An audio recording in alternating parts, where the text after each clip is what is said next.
কুমিল্লা সিলেট মহাসড়কের covered van ও CNG অটোরিকশার মুখোমুখি সংঘর্ষে মা ও ছেলে নিহত হয়েছেন।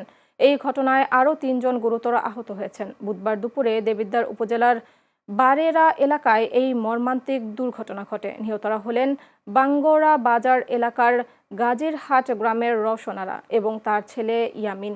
আহতরা হলেন নিহত ইয়ামিনের নানা তাজুল ইসলাম ও নানি মনোয়ারা বেগম এবং সিএনজি চালক।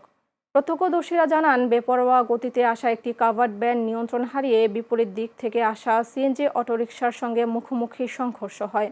পরে স্থানীয়রা আহতদের উদ্ধার করে দেবিদ্বার উপজেলা স্বাস্থ্য কমপ্লেক্সে নিয়ে যান।